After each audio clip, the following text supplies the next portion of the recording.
here today on the ancestral and unceded territories of the Musqueam, Squamish, and Tsleil-Waututh peoples, as well as to give thanks that we are able to live, work, and play on lands and waters that they've stewarded since time immemorial. Canada is home to many peoples. Folks from all over the world come here to study, to work, and to live. And we're proud of this fact, because every community, every individual brings something unique to Canada. And no community more so than Iranian Canadians.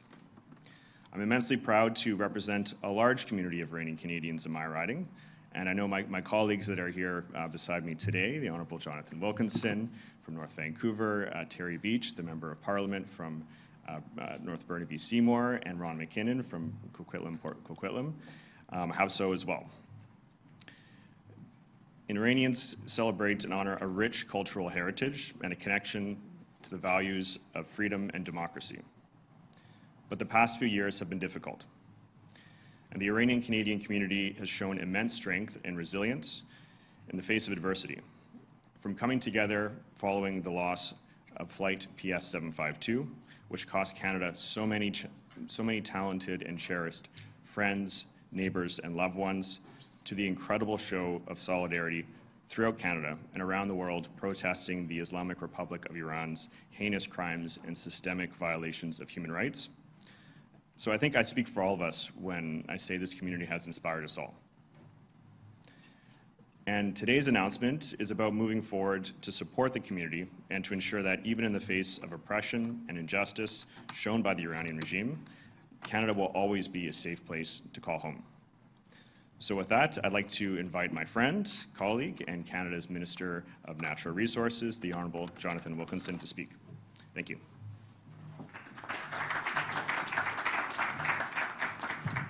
Thank you very much, Patrick. Good morning, everyone. Bonjour tout le monde. I would also like to thank my colleagues for being with us today, as well as a number of local leaders and business leaders from North Vancouver and West Vancouver and Burnaby's Iranian Canadian community. Over the past few months, we have seen a significant crisis in Iran. The tragic death of Mahsa Amini at the hands of Iran's so-called morality police and the subsequent repression of peaceful protesters has cost hundreds of lives and drawn the world's attention. Protesters have faced extreme sentences, including in some cases the death sentence. All of this is part of a blatant pattern of disregard for the human rights that have been shown by the Iranian regime. We will all recall that it was just 3 years ago that the lives of 55 Canadian citizens and 30 permanent residents were lost when Flight PS 752 was shot down. Canada lost many gifted, bright, hardworking, deeply committed people that day. The academic and local business communities have particularly felt this loss. En réponse à la situation actuelle en Iran, le Canada a notamment reconnu que le régime iranien se livrait à des violations flagrantes et systémiques des droits de la personne et à des activités terroristes. Les autres responsables du régime sont ainsi interdits de territoire au Canada en vertu de la loi sur l'immigration et la protection des réfugiés. In response to the Iranian regime's continued oppression, Canada implemented a comprehensive program of sanctions, including designating the Iranian government and the IRGC as engaging in gross or systematic human rights violations and terrorism. This meant that 10,000 top regime officials and IRGC leaders are banned from Canada forever.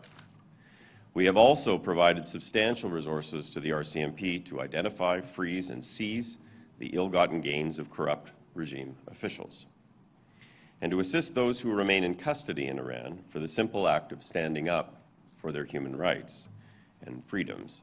Members of Parliament across Canada have sponsored those at greatest risk of execution and imprisonment. Personally, I sponsored Dr. Hamid Gareh Hassanlou, Farzaneh Gareh Hassanlou, and Mohammed Rakshani. I am pleased to say that the other BC Liberal MPs, including those present with me today, have also sponsored individuals detained by the Iranian regime. We are saying their names and speaking their voices, trying to shine a spotlight on their cause. This all brings me to today.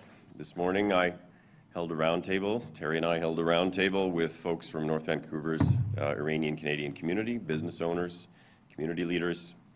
We spoke about a whole range of things. Very much present was the discussion about what is going on in Iran right now.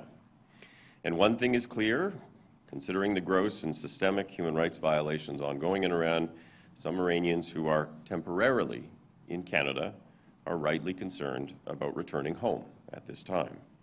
Instead, they may wish to stay here in Canada longer.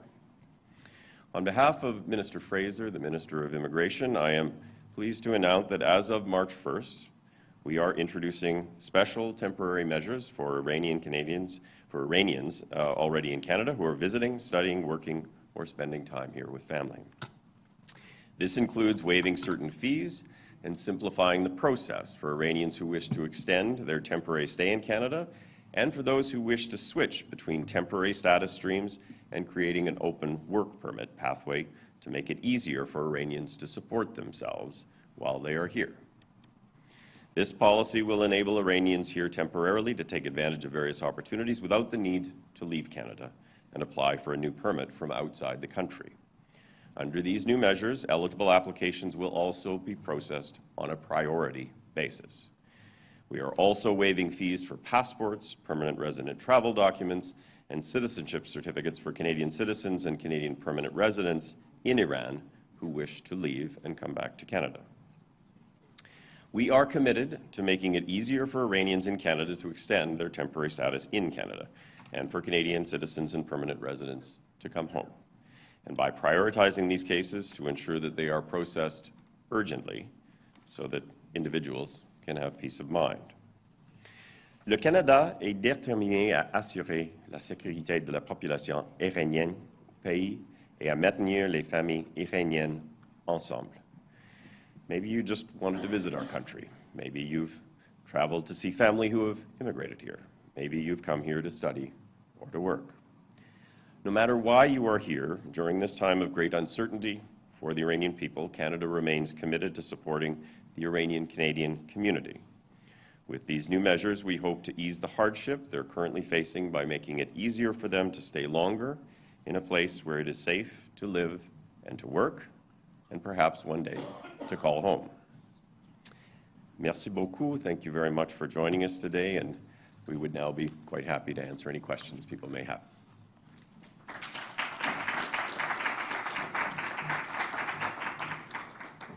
Thank you very much, Minister Wilkinson. This is really great news. I know there's been lots of calls from folks throughout the Iranian Canadian community about concern about having to return back to Iran, and so measures to be able to extend work permits and the waiving of fees I know will be very, very well received. Well, at this time, I'd like to call Carrie from IRCC to the podium to moderate for questions.